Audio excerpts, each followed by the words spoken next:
Next, it's time for the track. Pick up all the trash with pliers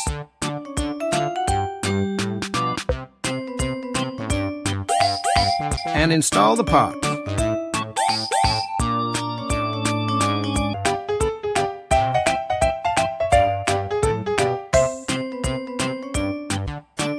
Clean up the edges.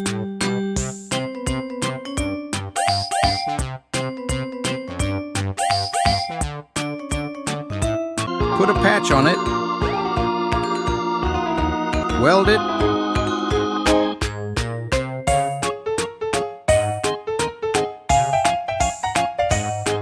And paint it.